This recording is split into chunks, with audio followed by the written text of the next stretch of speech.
It's time once again to slip into your camo, grab your bow, and join us out in the field for another episode of the Up North Journal, presented by PSE Archery. The Up North Journal crew is knocked and ready to rock for another exciting adventure. So let's step outside and hit the trail. This episode of the Up North Journal podcast is brought to you by PSE Archery, Black Eagle Arrows, Scent Blocker, Killer Food Plots, Cabela's, Spot Shooters, Antler Action, Family Traditions Tree Stands, Tom's Custom Turkey Calls, and Badass Slingshots. Welcome back to another episode of the Up North Journal, everybody. I'm host Mike Adams, sitting in the cabin on, well, it's what's supposed to be Easter Sunday. Twas the week before Easter Sunday. It was the Sunday night before Easter Sunday. We're pre-recording this show just because it's Easter Sunday and we want to allow everybody to have time with their families, but we also want to give you a little something you could listen to during the week. So, absolutely. We can't let you go without hearing our beautiful voices. Well, I don't know about that. Oh, hey, man. Mine sounds awesome. I don't know about you. But, we hope you guys are enjoying the outdoors. And we know turkey season's ramping up here coming up. Danny and I are going to be getting out, and I'm going to be chasing birds with him. Well, actually, you'll be chasing the birds. I'll have a camera. Right, and that'll be starting the following day as you hear this, and hopefully the weather will be good. Absolutely. So I tell you what, we're going to step outside. We're going to take a quick break. We come back. We're going to have an interview for you. We'll talk about that here in just 1 second. We'll be right back after this. PSE Archery has always dominated the speed category. Now, the most revolutionary cam system ever to hit the market has perfected the shooting experience. Introducing PSE's Evolve Cam System, featuring extremely high let-off capabilities and the smoothest draw cycle in history. No other cam system has ever delivered this level of total comfort and total control. Experience PSE. Experience performance. Throughout human history, one notorious killer has remained at the top and claimed more lives than any war or natural disaster combined. Mosquitoes. It's time to arm yourself and protect your family this season with Scent Blocker's new Bug Blocker for insects. Lasting up to 8 hours, Bug Blocker not only repels biting mosquitoes that can carry the West Nile virus, but other biting insects, including chiggers, biting flies, gnats, and ticks which can carry Lyme disease. Field tested by outfitters and guides from Alaska to Alabama and everywhere in between. The results are in, and Bug Blocker flat out works. In a high-potency sportsman strength dosage, using 25% no-nonsense DEET, plus 2 specific ingredients to target biting flies, Bug Blocker plays for keeps. For ultimate protection, pair Bug Blocker insects with Bug Blocker ticks.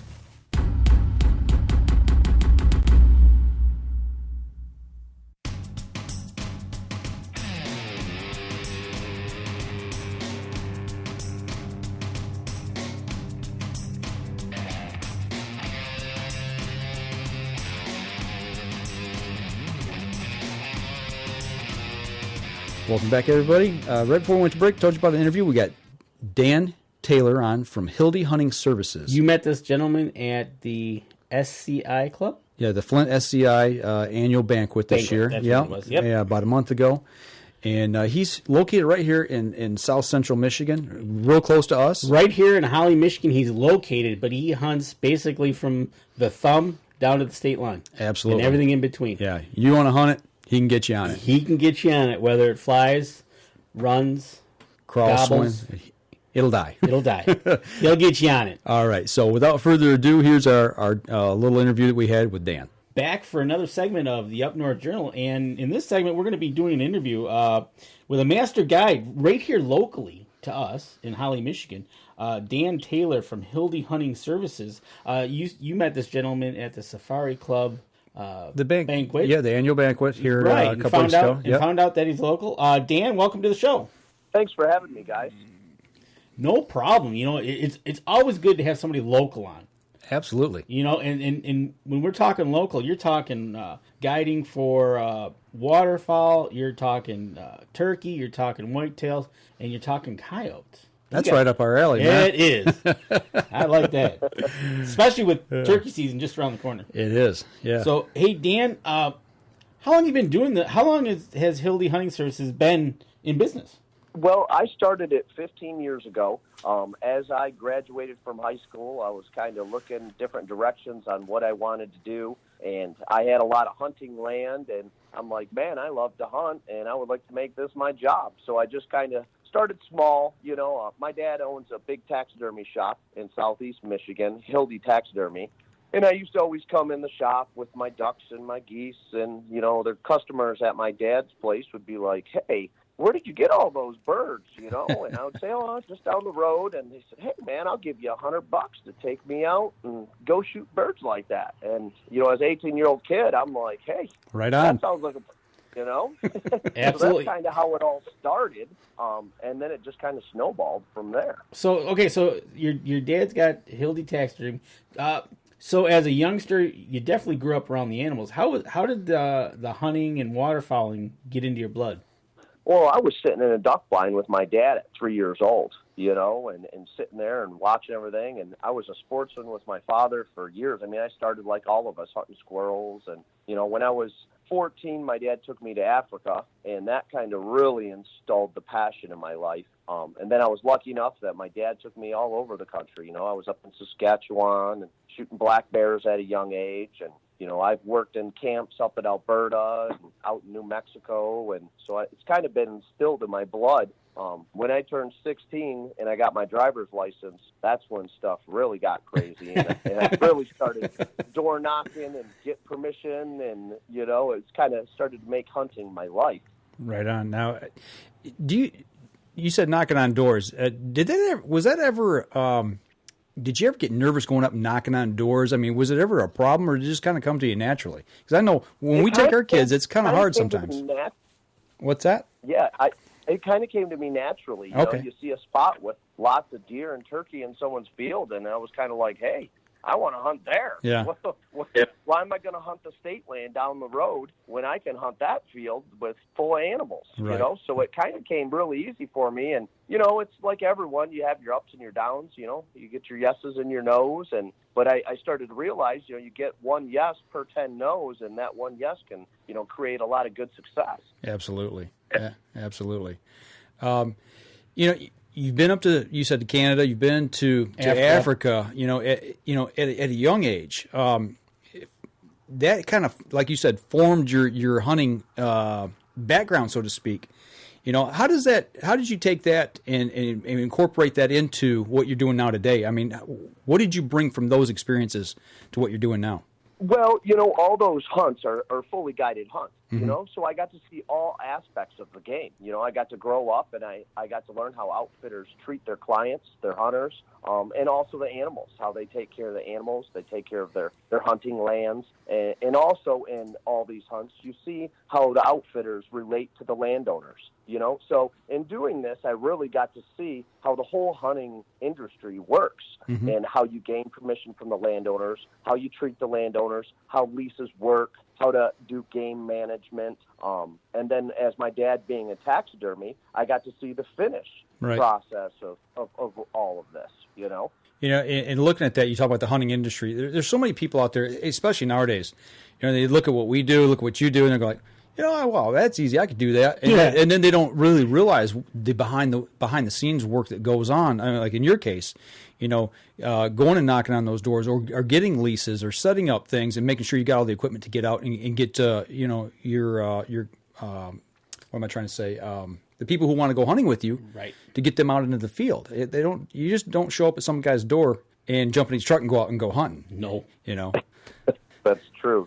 Yeah, there's definitely a lot of legwork to go with all that, and people skills, and then the knowledge of the animals and the land. I mean, there's a lot to it. You can't just say I want to be a guide and go out and kill animals and make people happy. You definitely got to be well-rounded with everything. A lot of boots on the ground, scouting, planning. Absolutely. As of right now, I have 4 guys that work for me full-time, and that's all they do is scout. I handle all my leases. I lease over 16,000 acres. And like I said, I lease ground from all the way down to the southern tip of Michigan by Dundee, all the way up past the Thumb. So that being said, that's a lot of land to have to watch, maintain, scout. And like I said, I got 4 guys that do that for me all season long, which helps get me on top of, the animals that we're hunting, and makes my hunters successful. Absolutely. And, one of the big things, this isn't just, turkey season's in a month in Michigan. I'm going to start today. This is a 365-day business. Absolutely.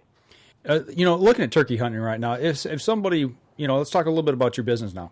If somebody listens to the show is like, oh, you know what, that sounds like fun. I've never been turkey hunting before. I don't know what to do, so maybe I want to get a hold of his guide service and go out and have them help me along. I mean, that'd be a great way to learn how to turkey hunt, number one. But, how would they get in touch with you and, talk a little bit about maybe a turkey hunt and what all is involved? Okay, well, the great thing about me is I hunt in southern Michigan, and they give out so many private land licenses now that you don't have to go into a draw or anything. All the licenses for the areas that I hunt are over the counter, so you don't have any application or anything like that. So you can kind of decide at the drop of a hat when you want to go with me if I have available date. So what someone would do is they would contact me at my phone number, 248-909-1512. I would discuss available dates that I have. There's actually 2 seasons for my area in most of Michigan. It starts April 17th, and it goes to the end of April. That's the first season. And the second season goes from May 1st to May 31st. Okay. So you just contact me and get an available date for me. Once you have your date, my turkey hunts are 3 days. It's a 3-day hunt. I am 100% opportunity on all my turkey hunts since I've been in business. And that is because I lease so much ground. When you have as much ground as I do, we just go from farm to farm to farm. We hunt turkeys all day long. So you better be planning on moving, unless you're lucky enough to get one right away. Well, and I usually guide almost every day of the season. So that being said, I'm out in the woods every day. I know where all the turkeys are at, and so that actually helps our success a lot more, too, being in the field every day. Now, are your hunts, like for the turkey hunts, are they a run and gun style, or are they a pop-up blind style, or just a sit up against tree style? What do you offer? Well, we offer everything. Okay. I've handicapped kids out. I've taken veterans out. So in that type of case, we do tent blinds majorly of the time. But we run and gun too. My preferred method is we hunt off a roost in the morning. I'll scout the birds the day before. I'll know what part of the field or area that they're hanging out in. We'll sit there for an hour or so, and if our plan doesn't come together, then we do the run and gun. Okay. And we'll keep going to different farms, and with the amount of private land that I have, we're going to eventually find a gobbler that's receptive. Okay. Once we find a gobbler that's receptive, we'll get it into range and try to make it happen. Then it's up to you to shoot it. Yeah. Oh, that's good. Now, obviously, during the summer months, there's probably not a lot going on, but, then we get into waterfowl season, and then we get into deer season, and then eventually predator hunting. Talk a little bit about those style of hunts that you have available. Well, yeah, I start the very first waterfowl season that we have is the early goose season. This year it's going to be September 1st through the 30th. How that season works is I book that solid the whole season. We hunt every day. We start with the wheat fields, winter wheat. Basically, the first week we hunt winter wheat. After that, the winter wheat starts to grow up so tall that the birds kind of stop going to it. So then we kind of move south. In my southern farms, they start chopping corn for the silage for cows. They start doing that about the 1st of September. So usually by the second week of goose season, I have fresh corn cut, and then we start hunting the corn. After about the second week, then we move back up north towards my homestead in Holly, and then we'll start hunting the cow pastures and the winter wheat fields because the migrant birds will start coming down from Canada. We call them the molt. It's the young geese that are starting to migrate from Canada early. Okay. And like I said, usually by about September 12th or 13th, we get that first batch of migrants in. When this happens, it's good goose hunting everywhere. And so that really is like the peak of our season is about September 15th. Okay. Now, do you do any water hunts at all? Yep. Any what? Water hunts? Yeah. Or are you mostly... We do a little bit, but we primarily hunt the fields. Okay. And that is because it's so much better hunting in the fields because of the numbers of birds. Usually, where I'm at, it's an open county, and there's lots of water everywhere. So you don't get the density of the birds on the water because they're spread out to every little wet spot. Gotcha. So when you hunt the fields, you're kind of getting the highest concentration of birds. Okay, right on. All right, now we've talked about the birds. What about what do you offer for deer hunts? I mean, are we talking tree stand hunts? Are we talking ground hunts, blind hunts? What do you have to offer people for those style hunts? I have everything. I have elevated box blinds insulated with heaters. I got ladder stands. I have tent blinds. We have, hang-on stands. I do anything that a guy wants to do. But, my whitetail hunts are very limited. I only allow 15 guys a year. I book up every year for my whitetail hunts, and that is because we're hunting very mature deer. We're not over-hunting our farms. They're all quality deer management. We're shooting 3.5-year-old deer and up. Generally, those deer are scoring 130 and up. Okay. 2 years ago, we killed a 186-inch deer off one of my farms. Nice. And it was a 14-year-old young man out of a tent blind. Gotta like that. There you go. So people say there's not big deer in Michigan. Baloney. Yeah. They're there. Right on. That's for sure. Now we get into this late season. After deer seasons, we put everything away, But man, I'm still having that itch to get out. You said you offer some coyote hunts as well. Well, and actually, when you start talking late season, we actually do the late goose season too, which gives sportsmen, great chance to get after geese in January and February. So I do that north of Flint, where there's open water year round, and we hunt the cornfields up there. So we'll do the late goose season, and then we'll kind of phase in the coyote hunting there as the snow progresses. Okay. As I'd mentioned before to you, I know when we had talked, we track and push the coyotes. Mm-hmm. So we have to have fresh snow to track them and push them. So obviously it depends on the accumulation of snow on how much coyote hunting we've done. Unfortunately, this year we didn't get to do as much as we normally like to do, hence we haven't had very much snow. Yeah. Unfortunately, this whole year's been a little different. Weird. Well, I tell you what, we're kind of running up here on our break time, but I want to give everybody an opportunity once again. Tell everybody where they can find you at or get a hold of you at, so that way, if they're interested in booking a hunt with you, they can get a hold of you. Absolutely. They do a lot with Safari Club. You can go on Safari Club's website, either the Detroit, Flint, or Lansing, and you can pull up my information there on the Safari Club website, or you can contact me directly on my cell phone, which is 248-909-1512. All right. And again, There you my go. name is Taylor, and I'm the owner of Hilde Hunting Services. Doesn't get any better than that. You want to Nope. book a hunt, you get a hold of Dan, he'll take care of you. That's right. Well, I tell you what, we appreciate you taking a few minutes out of your Sunday evening, being able to sit down and talk with us about what you got to offer. And for anybody that's interested, make sure you get a hold of them and get a hunt or a trip booked here in Michigan. That's right.